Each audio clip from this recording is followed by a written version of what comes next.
افسوس کی بات ہے ہمارے ان نوجوانوں کو یہ سب چیزیں سمجھ میں نہیں آتی. ہمارے گھر کے اندر اسلام نہیں ہے, ہمارے گھر میں پورے طریقے سے اسلام فالو نہیں ہے, ہمارے جسم پر اسلام فالو نہیں ہے, ہمارے چہرے پر اسلام نہیں ہے.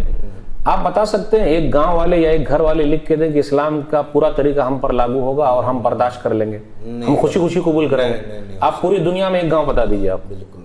وہ تو صحابہ کرام تھے کہ جب گناہ ہو جاتا تھا تو نبی صلی اللہ علیہ وسلم کے پاس آتے تھے. تو پہلی بات یہ کہ ہم اور آپ ایک گاؤں بھی دکھا نہیں سکتے. تو ایسے لوگ جو ہے نا, میں ایسے لوگوں کو کہتا ہوں علماء گوگل, مفتی گوگل, مفتی یاہو, اور علماء سے یہ لوگ کٹے کٹے رہتے ہیں. اور علماء کو کیا سمجھتے ہیں, یہ لوگ علماء حیض ہیں, علماء نفاس ہیں, ان کو کچھ آتا نہیں, ہم کو یہ قرآن سمجھ میں آتا ہے, جبکہ وہ لوگ قرآن کریم کا کاف بھی نہیں جانتے. اس لیے جب علماء سے کٹ جاتے ہیں تو وہ بھٹک جاتے ہیں. قرآن کریم کی ایک دو آیتیں میں پڑھوں گا. الذین مکناہم فی الارض اقاموا الصلاۃ وآتوا الزکاۃ وامروا بالمعروف ونہوا عن المنکر وللہ عاقبۃ الامور. سورہ حج سورہ نمبر 22 آیت نمبر 41 کہ ہم جس کو زمین دیتے ہیں اس کے اندر یہ خوبی ہونی چاہیے, نماز قائم کرنے والے.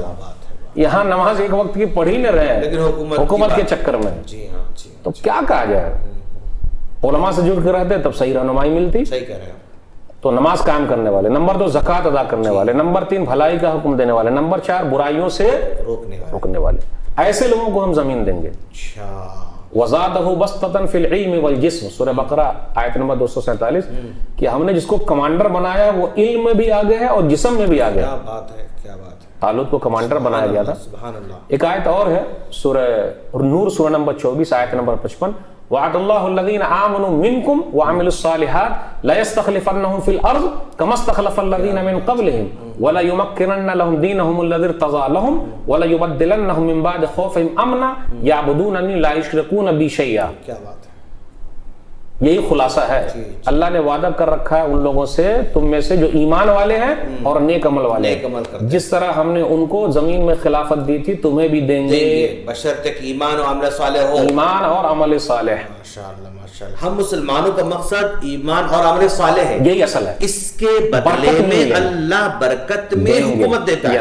برکت کے طور پر اللہ دیں گے. کیا بات ہے. تو اپنی محفل وہ اللہ کے اوپر ہے, کیونکہ اصل سب سے بڑی دولت اور سب سے بڑی حکومت ایمان کی دولت ہے, اسلام کی دولت ہے. ایمان کی, اسلام کی. اگر اس کی عظمت کو سمجھیں تو پھر کسی کی خواہش نہیں کریں. بالکل نہیں, دنیا کی خواہش ہی ختم ہو جائے گی. بالکل صحیح کہہ رہا ہے آپ. ہاں, پھر اس کے بعد یہ کہا گیا کہ اللہ تعالیٰ کیا کریں گے, زمین میں ٹھہراؤ کر دیں گے اور ڈر اور خوف کو امن و شانتی سے بدل دیں گے. لیکن آگے اللہ نے کہا یعبدوننی لا یشرکون بی شیئا, میری ہی عبادت کرنا, میرے ساتھ کسی کو شریک نہ ٹھہرانا. پوری دنیا کا آپ جائزہ لے لیجئے توحید میں کتنا شرک مکس ہو گیا ہے. جی جی جی دیکھ ہی رہے. تو کیسے اللہ تعالیٰ زمین دیں گے. توحید اتنا شرک مل گیا کہ توحید باقی نہ رہی. بالکل ختم ہو چکی, ختم ہو گیا. تو پھر کیسے اللہ تعالیٰ راستے کھولیں گے. بالکل صحیح کہنا ہے. تو جب ہم قرآن کے خلاف جائیں گے نہیں ملنے والی وہ چیز.